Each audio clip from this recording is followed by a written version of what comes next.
Hey guys, it's Wednesday and that means comic books, new comic books.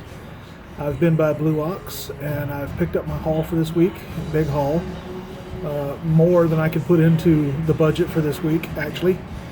And so I picked up what I could afford to pick up, and now it's lunchtime. And now I'm just going to go over what I've got. And when I have, read them all, I'll do a proper review. But for right now, let's just look and see what I got. New book. This one is by Christopher Cantwell. I don't know a thing about Christopher Cantwell. I do know that this book better rock, Mr. Cantwell. And if it doesn't, I'm going to go find you. And I'm going to find out why it doesn't rock. You're going to give me an answer for why a book about Victor Von Doom doesn't rock. The first of a couple of Star Wars books. This is Jedi Fallen Order, Dark Temple. I believe this falls in line with the new video game. It takes place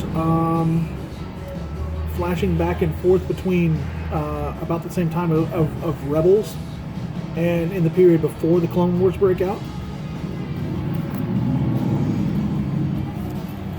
Larry Hama and G.I. Joe. That's what started it all.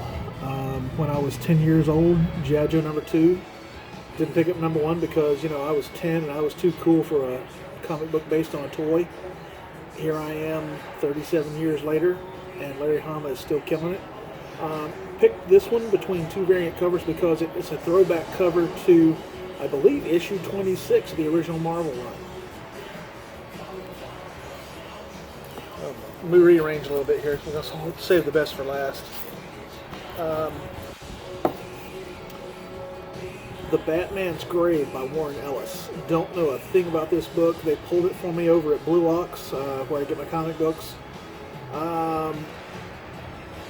It's by Warren Ellis, and Warren Ellis, generally speaking, does very little wrong. This is Boom Comics Once in the Future by Kieron Gillen.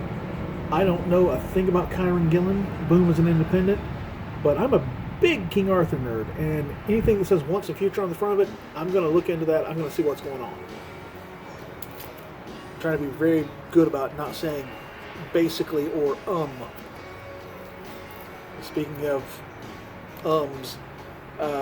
the guilty pleasure, it is what it is. Wonder Woman. The second Star Wars book. This is Target Vader. This character here in the center under Vader's hand, that's Valance. He is a character from the original Marvel run from the 70s and 80s. He was a very interesting character back then. I remember him vaguely from my childhood. Has a pathological hatred of Vader, and that has not changed at all. They've reintroduced him in this book, and it's interesting. All right, here are my safe bets. Pretty sure these are going to turn out well. Hope they do. Ruby. I've loved Ruby since it started. It's only gotten better as time has gone by. Let's see what DC can do with the comic book version.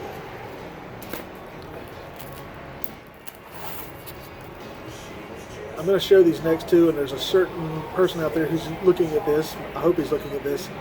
And when he sees them, his eyes are going to roll so hard they make a grinding sound. Bendis' Superman.